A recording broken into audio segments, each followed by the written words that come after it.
Yes, ma'am. You ready? Yep. Okay. Stream some YouTube TV and just, Everybody else, come along for the ride. that's fine. Channel 9. All right. I call the regular meeting for the Milliken Board of Trustees for November 24th, 2025 to order. Please rise for the Pledge of Allegiance. I pledge allegiance to the flag of the United States of America and to the republic for which it stands, one nation, under God, indivisible, with liberty and justice for all. I don't know where I was. Thank you. Will town clerk Pledge of please call roll? Trustee Beckman, here. Trustee Nix. Here. Trustee Orcutt. Here. Trustee Roseberry. Here. Trustee Wakeman. Here. Mayor Pro Tem Dean. Here. Mayor Austin. Here. Thank you. Does anybody have any changes to the agenda? Hearing none, I'll take a motion. Motion to approve agenda as is. Second. Town clerk, please call for a vote. Trustee Nix. Yes. Trustee Orcutt. Yes. Trustee Roseberry. Yes. Trustee Wakeman. Yes. Trustee Beckman. Yes. Mayor Pro Tem Dean. Yes. Mayor Austin. Yes. Motion carries. Do we have any citizens' comments tonight? Hearing none. Are there any changes to the meeting minutes for November 12th, 2025? I'll take a motion to approve. I move to approve minutes for November. Town clerk, please call for a vote. Trustee Orcutt. Abstain. Trustee Roseberry. Yes. Trustee Wakeman. Yes. Trustee Beckman. Yes. Trustee Nix. Yes. Mayor Pro Tem Dean. Yes. Mayor Austin. Yes. Motion carries. Do we have any questions on the paid list of bills for November 2025?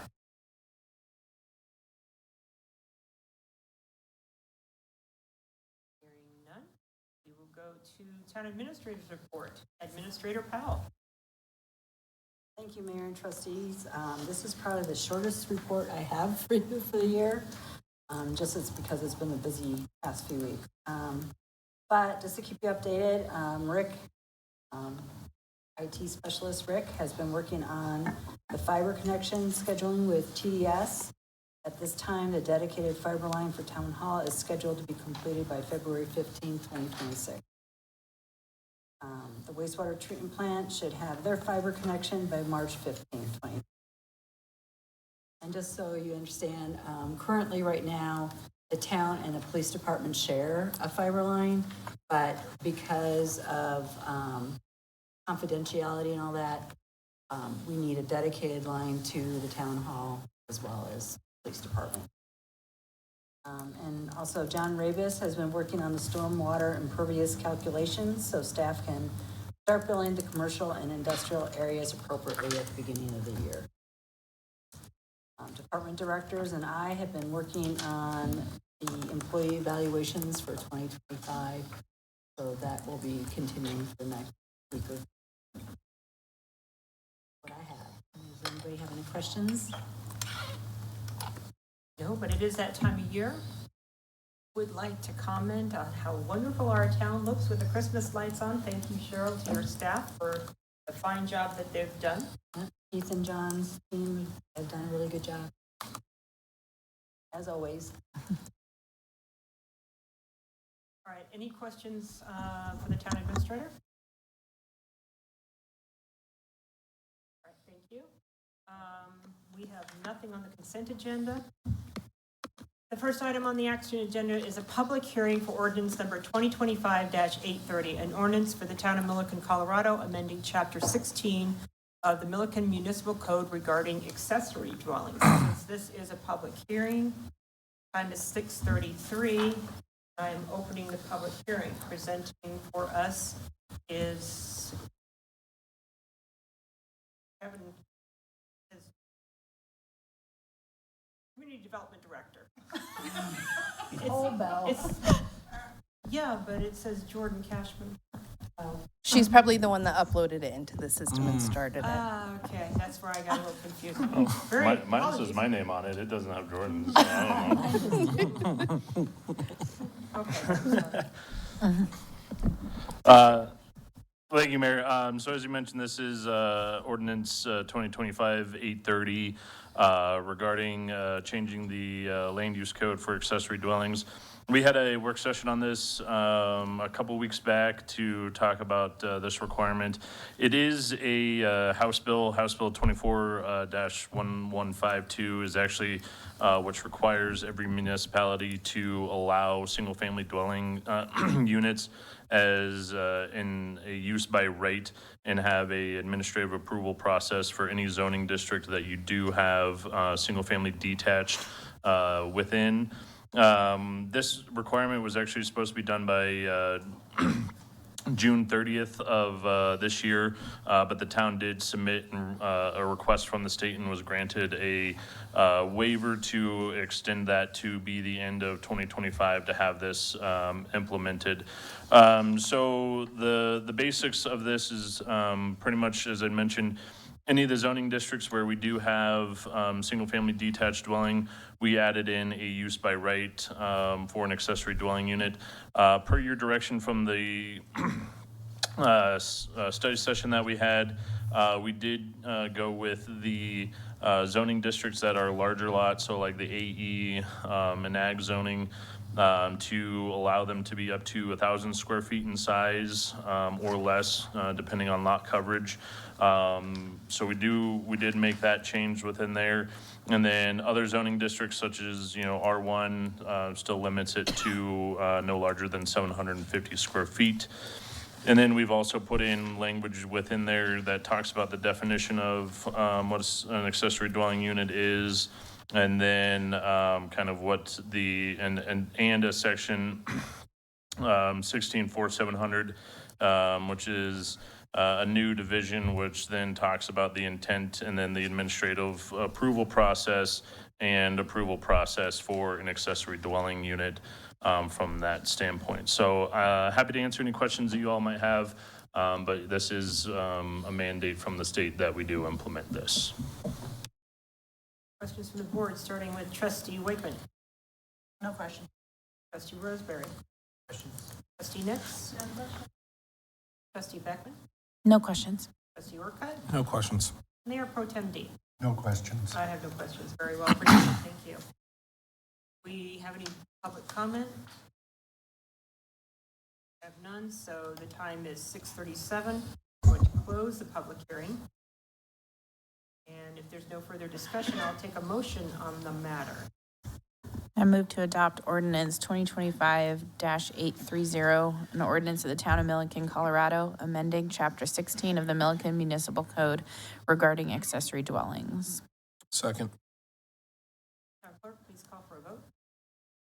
Trustee Roseberry? Yes. Trustee Wakeman? Yes. Trustee Beckman? Yes. Trustee Nix? Yes. Trustee Orcutt? Yes. Mayor Pro Tem Dean? Yes. Mayor Austin? Yes. Motion carries. Thank you. Next item on the agenda is public hearing for the proposed 2026 budget. Presenting is Stephen Kolzik, our Finance Department. And since this is a public hearing, the time is 6:38 in the public hearing.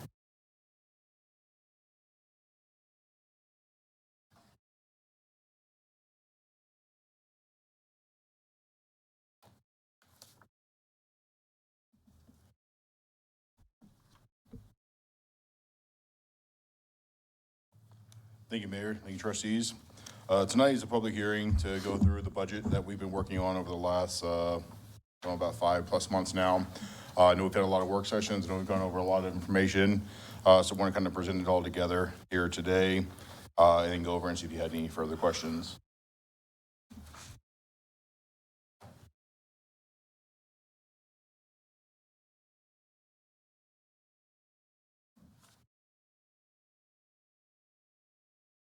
Maybe my presentation will show up. We're in no rush.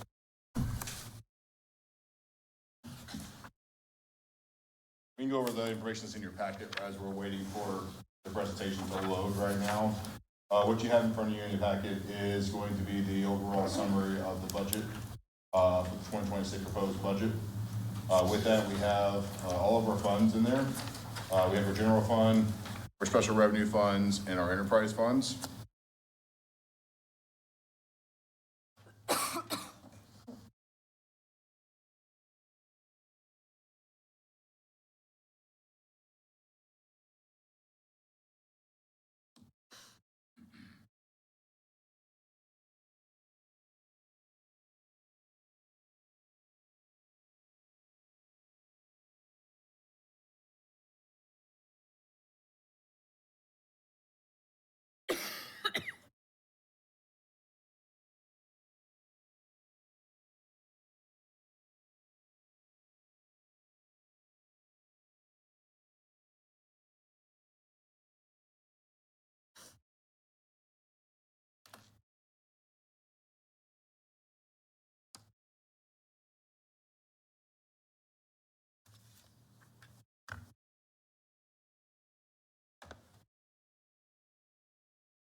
Somebody use this and put double displays on it?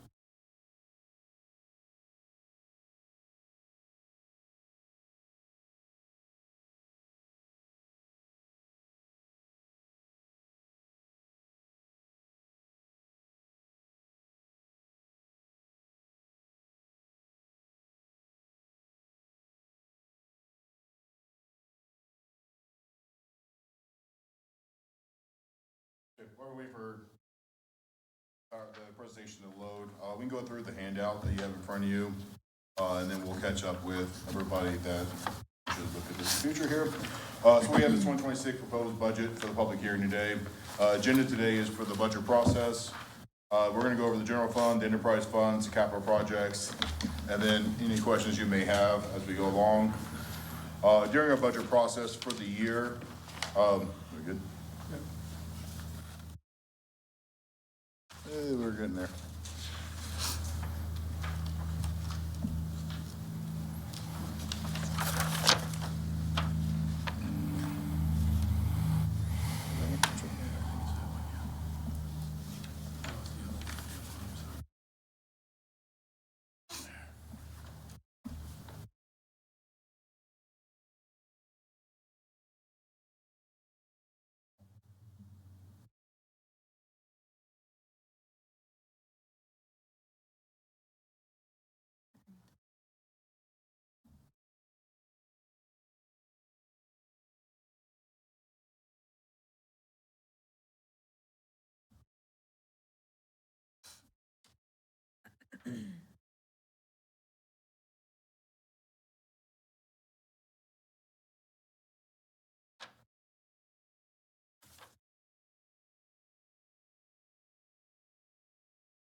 Okay. As we go along, the agenda today is to go over the budget process. We're going to look at the general fund, the enterprise funds, capital projects, and then go over any questions you may have for the proposed budget. So this is our budget process. So over the year, we have deadlines that we have to meet when we do the budget process. So we've already done our notice of budget, which was back in October 15th. We've had several budget workshop sessions going over expenses, going over revenues, and going over rate increases for the prior year, or rate increases for the future years. Today, obviously, we're in the public hearing, and then we will be adopting the budget at the next meeting here and the mill levy certification. We have got certified property valuations, and then we'll have to file with the local government division. All right, so with the general fund is our primary operating fund for the town. Our revenues are broken down by taxes and fees, license and permits, charges for services, fines and forfeits, intergovernmental, investment earnings, miscellaneous contributions and transfers. Our expenditures are broken down by the different departments that we have, which is town board, municipal court, administration, public safety, community development, public works, facilities, maintenance, parks and outdoors, festivities and the TPR building, PRPR building, and then our seniors program. So as you see up here in your packet, our property tax has gone up a little bit. So we have everything in the green, which is going to be the adopted budget for 2025. Everything in the blue is proposed budget. As you go along, property tax has gone up slightly. Most of our taxes are pretty flat for the most part. Use tax is up a little bit. As you start going, our license and permits are our biggest increase here. Something that we've worked with the new community development director here and going over our fines and fees and looking at everything we have on our side for the building permits. And we are kind of behind on making sure that they capture all the revenue that was required for that department. So those are the increases here. We talked about these over several work sessions. Then we have our earnings and investments. We did increase that. We are seeing an increase in rates currently. Not sure how long that's going to hold, but for now, I want to go ahead and reflect the true revenue that we are seeing in there right now. And then we have a little bit of increases in our royalties and transfers. But for the most part, it is fairly flat. Nothing too crazy as far as increases on the revenue side, which actually comes through. Here's our breakdown for the 2026 budget. And you see a majority of our stuff coming in is going to be property tax at 41%. Then you have your breakdown for 23% when it comes to sales tax here. And then kind of varies everything else is going to be your 10 and your 20% there. Any questions on the breakdown of revenue so far? There you know, we'll go to expenditures. This kind of gives you a map as far as the overall expenditures. Once again, you have the dark orange here is going to be your adopted budget, and then you have the 2026 proposed. As you see expenditures, your two biggest increases are going to be admin and public safety.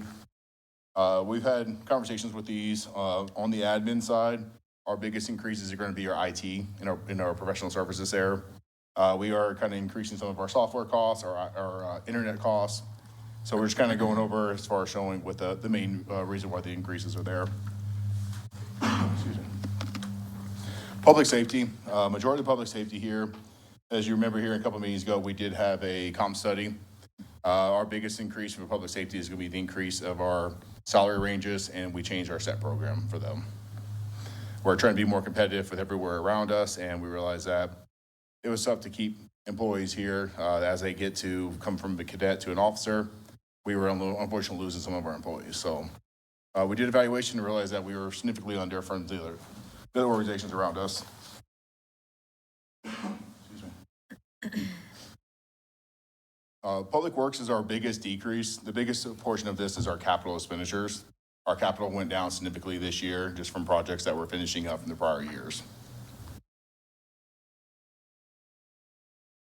Any questions on the expenditures for the general fund? I do have a quick question on, so for those increased salaries, I mean, I'm assuming we're just moving money around to pay for that difference. Because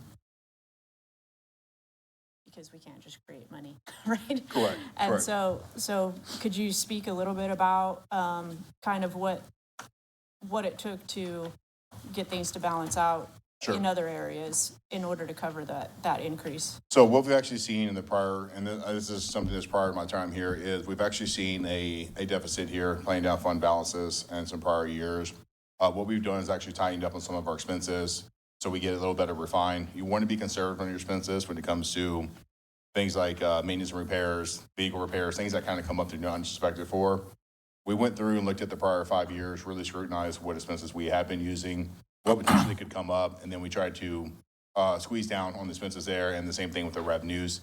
Be a little less conservative in the revenues, show a little more true, like the investments and earnings, show a little more true revenue that we're going to project you to get for 26.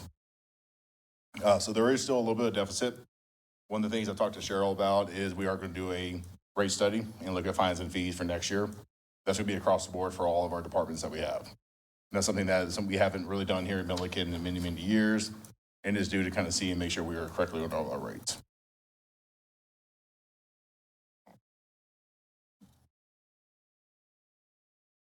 Any other questions on expenditures? What's the non-departmental? What is that composed of? So your non-departmental controls of usually most of this is going to be our outside agencies. So it's going to be the housing authority. It's going to be the historical side or historical authority. It's going to be our events committee. Anything that we actually kind of put in there.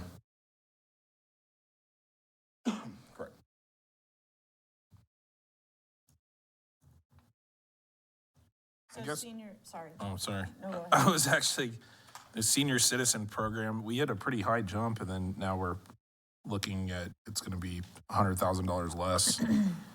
That has to do with the purchase of the van. We bought a Oh, van okay. last I year. thought we got a grant for that, but we still had to. Partial. We got a grant, but we also had it. Oh, okay. Makes sense. So senior/event oversight is just seniors, correct? Correct. So we actually did, we actually have, on the senior side, we have 1.5 positions. And we actually moved, the position that was there was heavier allocated on the senior side. Now is more on the HR side, so we did a split. So we actually moved salaries and split it between all admin as a 50-50 with seniors instead of, I think it was a 70-30 in prior years. So you'll see some of that also is salary savings because now instead of doing a full position almost in a half, now we have a almost true one FTE basically. We have one part-time, one full-time to split. But that would be all of the senior program that goes on from there.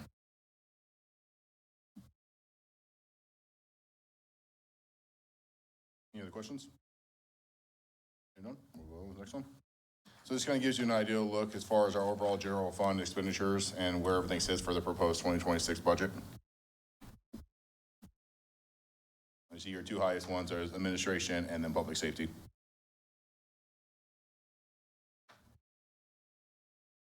All right, we're gonna move to proprietary funds, which are the enterprise funds. Those are your water, your sewer, your trash fund, and your stormwater fund. Now, I know we've had a lot of conversations over the budget workshops with these. I know we've looked at several different scenarios here as far as what the overall expenses are gonna be, where we're sitting with the revenues. So these are the lockdown ones that we've actually come to an agreement on here and kind of doing projection for the future years. As we talked about in the workshops, these rates are not set in stone. These are projections to keep us funded, be healthy funded as we go forward, and to fund all projects that we have coming forward. And we'll talk about the capital expenditures towards the end of the slides. Those are our water fund here for the scenario of rates and then debt in the future, with a 35% projected rate increase for 2026. Ours are our wastewater fund with the wastewater treatment plant re-rate, which is going to be our flat 4% across the board here. And then stormwater, this is one that we're still currently working on. We got some more numbers. As we talked about before, the commercial wasn't paying the fair share on the revenue that it needed. As we went out and did a rate study about 7 years ago, right around there. And then we had a resolution for it, and then the town wasn't billing enough for the resolution. Something that we experienced and looked at and saw. So we were working on getting the rates corrected for next year. With that, it looks like we're able to adjust our rates where we need to and keep the 4% and still maintain a healthy fund balance. So capital projects, one of the things we're gonna look at here is capital projects. I know we've had several sessions on the capital projects as far as what's gonna be in the current year, what's gonna be in the future years here. So what I have here is just a breakdown of what 2026 capital projects are looking like. You see the biggest portion here is gonna be the water fund. We have a couple projects coming forward. On the next slide here, we'll break down what each department is. So on the general fund, the biggest thing for admin, the only thing for admin here is gonna be $45,000 for IT network cables and switches. This is part of the network upgrade that we're doing right now. This will be in conjunct with the new software and the better internet speeds. PD has a few items here for their mobiles that they need. Public Works has the message boards and the grader, and then you have facilities. It's going to be town hall improvements that we need for the backflow prevention device. I have a question. Yes, ma'am. Didn't we need to put in more money for what Terry's working on for need? The ADA. Yes, ma'am. So the ADA compliance is part of the software increase for admin. So those actually are operational costs, not a capital cost. Oh, okay. So that's part of why we have a increase in our admin, which is going to be the software. One for ADA compliance, the other one for us going to web hosting, and then the better speed for the internet to be able to support these new softwares and web hosting. Got it. Thank you. I know we talked about this, but can we review what the Weld County Road 378 mill and overlay is and what Tell me the location for, I mean, where are we looking at doing the overlay exactly?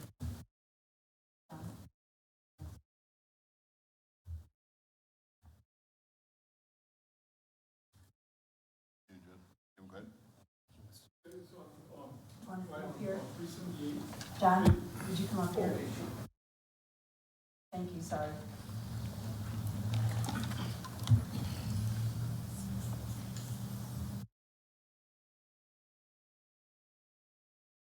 It's on 378 there at the intersection of 65th, and roughly about a mile to the west. The intersection, what's the corner? Right at the corner, right at the curve. And then to the, I'm sorry, to the west. To the west, approximately 1 mile. Okay, so it's this direction. Correct. Mostly my question was if there's potential additional construction happening there. I just wanted to be sure that we weren't, I mean, obviously, we're talking more 65th in terms of the construction, but just wanting to be sure we're not doing something that's going to get torn out or disrupted No, where does it? within a short term. No, it's just a 2-inch mill and overlay. Okay.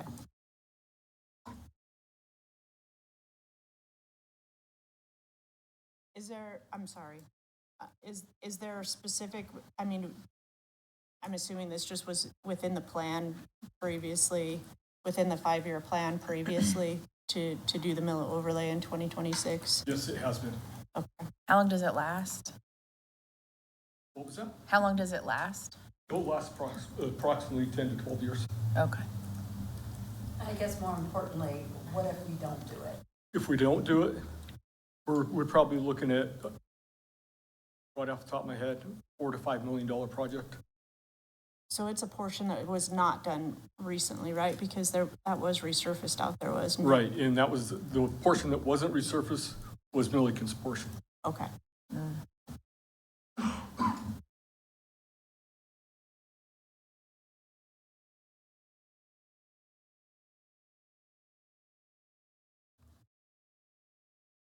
Thank you.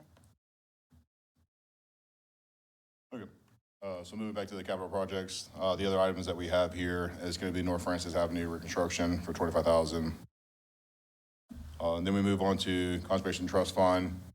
We have the park improvements for Arlington Park, which is going to be new equipment there for aging equipment that's out there. On the water fund, before I move on, any questions on those? Yep. On the water fund, some of our biggest costs here is the Central Road main replacement. As you see, in 26, we have about 100,000, but next year we're looking at about 2.1 for the actual construction of it there. We also have distribution valve insert.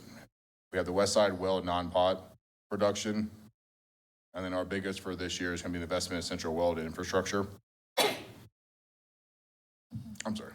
Yeah. And then we also have the central weld water treatment, which we're in connection with the other organizations around us, looking at doing a water authority, kind of going forward and looking at that. That's going to be a longer project. That one's kind of pushed out.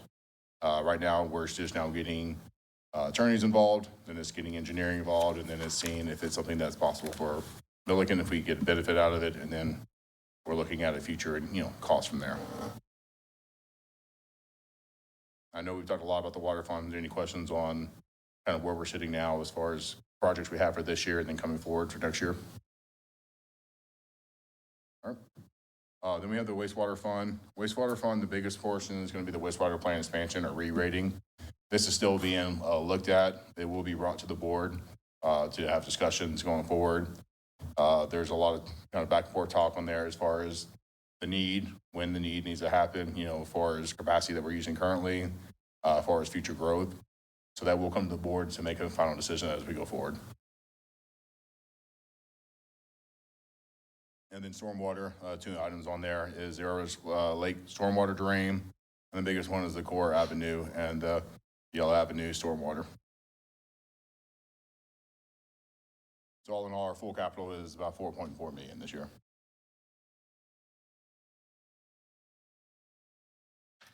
Any indication that on all those funds that we would need to increase our automatic 4% increase that that overall, we need to maybe Yeah, so. look at 5%, 6% in order to stay in line?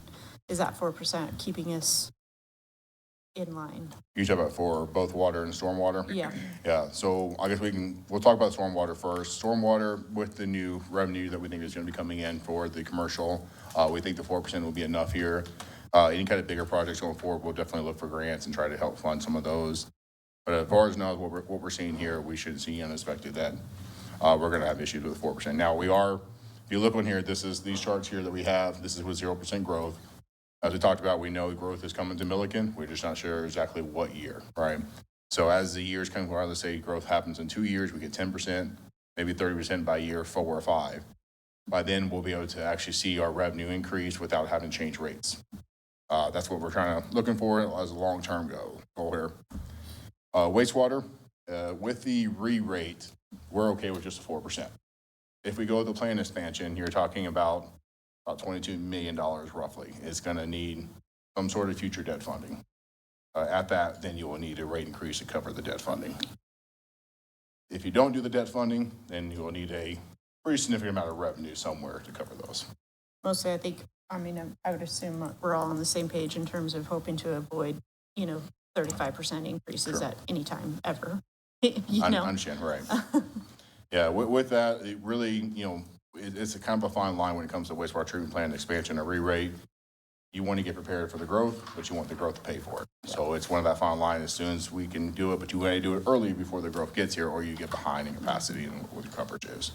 But that will come to the board. There's right now they're doing some final reviews on theirs, and then one of those things that if you say, hey, there's going to be 2% growth versus 5% growth, it makes a huge difference in the projections going forward and what we might need. I know there's also talk in maybe some other communities around us that maybe we can work on something to help out some of the increasing capacity and demand that we have.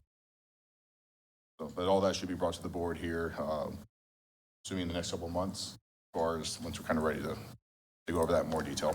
So what I want to do is just kind of show if we do re-rate at least, re-rate kind of gives us a capacity, and we'll talk about how far down the line does that give us. Does that give us 5 years? Does it give us 10 years, right? It makes a big difference on what we're looking at as far as what makes financial sense for the town of Milliken. Thank you. Now, water is a little bit different situation here. Water, if you recall in prior years, there has been some discussion of using prior fund balances to pay down, instead of increasing rates or to a significant amount. The issue that we're having is we're having trouble keeping up with just the operational expenses. We're not talking about the capital. So as we talked about in this chart here, all that green is capital.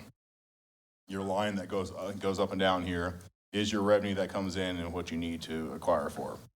So as we can see, you have your debt level, you have your operational. So we have to stay above the operational, or that black line is your cash position. You're going to fall underneath and be in a negative cash position. So what I have here is projection of water rates that will help us stay above, keep our fund balance going, and then as growth kind of comes, we can kind of increase from there. So obviously we want to try to get it back to the 4% as quick as we can, right? We know the cost of living, we know consultants, engineers, they're not getting out of bed for the same price they got out of bed for 5 years ago. Projects cost more, materials cost more. Overhead, lights, power, all this stuff costs more. So we're trying to stay above it. But we also have a cost that comes in from Greeley and from Central World that we can't control either, right? The more we buy, as the rates increase, we have to increase our rates also to pass through. Yeah, I guess that's why I was kind of wondering if we needed to revisit that 4% automatic, if we needed to consider You talking that about for in our in general, Yeah. that maybe 4% isn't keeping us up with, Sure. general inflation. So if you prior to, let's just say prior to COVID, usually 3% was the pretty standard increase each year that we saw in there. And with that, sometimes it gives you a little bit more reserves. On certain years, you didn't have a lot of repairs. After COVID, we were seeing double digits on certain things. Materials were back order for 6 months. They were highly priced. It was hard to get. Things are flattening out a little bit more. Cost of living is not going down, but it's just flattening at least, right? It's not spiking. So once we get caught up in operational, once we have an idea, so one of the things we talked about is doing a rate study.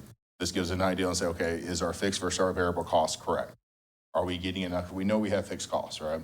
We know every gallon that we buy costs us X amount of dollars, no matter what happens. That's no improvements, no pipeline changes, no expansions, no nothing else.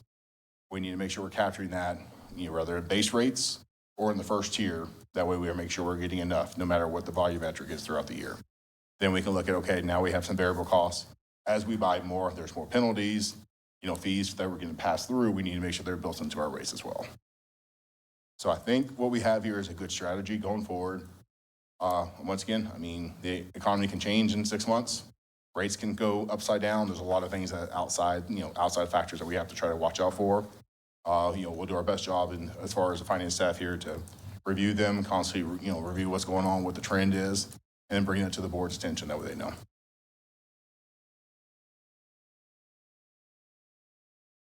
Yes, sir. I have a question. Sure. Just clarification on the water fund. The 35% increase, did you say that was covering both operational and capital, or just operational? So as you look in the green there in 26, we're still going to be underfunding in that fund. So we'll have a deficit for next year in that fund, using some fund balances to pay it down. Now, the 35% gets us to cover our operational costs. So if you look down where 26 is, you'll see the blue, the light blue, the dark blue is your debt funding, your operational costs there. We're just above it, so we're paying for some of the capital, but there is still going to be a deficit in that account. Now, last year, the deficit was about $4 million. And then this year, we're looking at a little less than $2 million right now, which is going to go out of fund balance. Water fund or the capital? I'm sorry? Was that a deficit in the water fund? Oh, water fund overall. That's with operational, debt, and capital. No, that's my question. Thank you. Yeah, but if you look at your capital alone, your capital, I believe, was 2.7. Yeah, 2.725. So you're basically right about your capital is where we're kind of short. We're covering a little bit of a capital, about 1/3% of it. And the black line is That's your cash position. The ideal is where you see the dotted line on the bottom, that is where you want to sit for your working capital. That's to have enough money in case we have a rainy day and we're not making any revenue in. So the ideal is to keep that black line above your dotted line at all times. But it's kind of a fine line here, right, to project what revenue is going to be, where volumetric is going to be at. So 1% changes this whole entire black line where it's going to fall.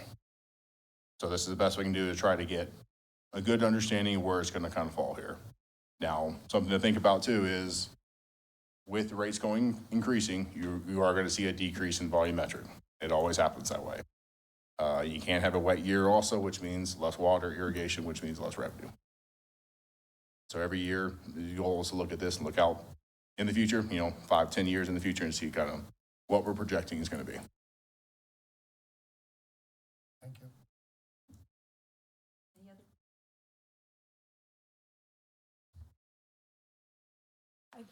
I think in general, I know we kind of chatted briefly about maybe some additional information. I think I probably would like to gain more understanding kind of across the board in our just the general fund expenditures, exactly where money's going and whatnot. And I appreciate that comes down to some staff decisions and whatnot, but even when it's a staff decision, we get questions from the public about exactly where money's going and how it's being spent. And Sure. So a little bit more time spent in that area would be appreciated if we can squeeze that in. Yep. I would like to, it would be helpful to me to see a more detailed budget breakout as well.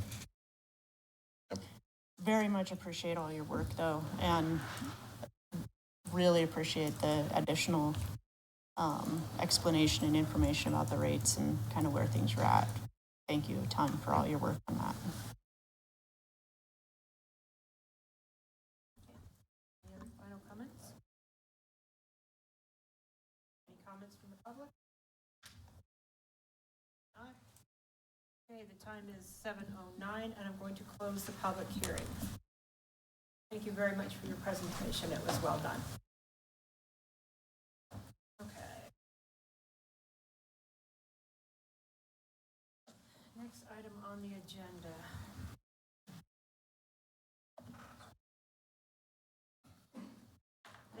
item on the agenda is an executive session. I will take a motion.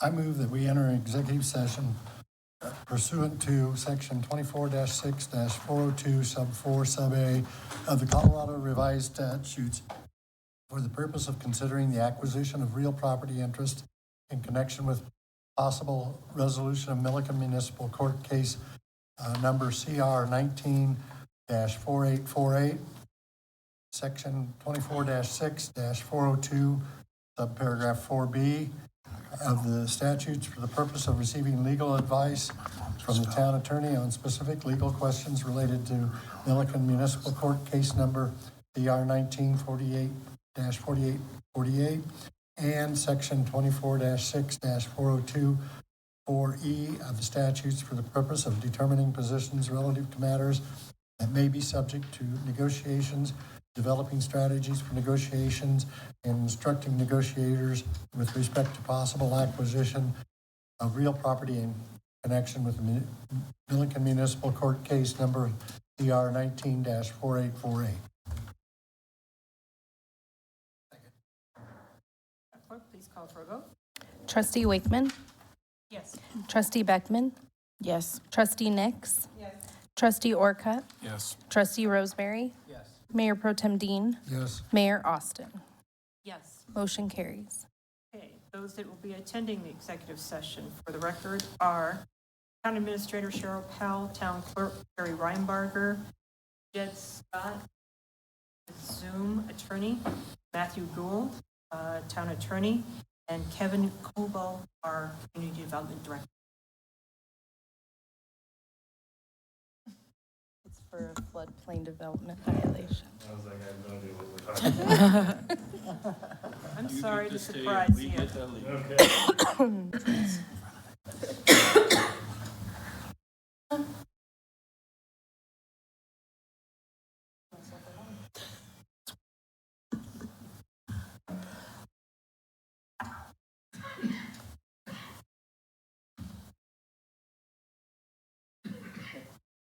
Oh, okay. Sorry. Trying to resolve an issue. Okay, do we have any board reports? I have one there. Please I proceed. did the Northern Colorado Water Alliance with Director Stone Brink and Forest Leaf Town Water on last Friday. It was really interesting to talk about that they showed us at the work session. But I took away most how you had some pretty big major players in that room. Phil Collins, Greeley, Love, everyone's willingness to want to collaborate to try to help keep water here and see it actually come to fruition, because 10 years ago that would not have been the case. And so, and also to see how prevalent they all really want ag involved, all the players. So that was also interesting. So I thank Forrest and Director Stoneberg for inviting me along. Great. Sounds like it went well. Thank you very much. Any other board reports? If there's no other business to come before the board, I'll take a motion to adjourn. A motion to adjourn. Second. All in favor? Aye. Opposed? We are done. Thank you very much for your attendance, and I hope everybody has a wonderful Thanksgiving. You too. You too.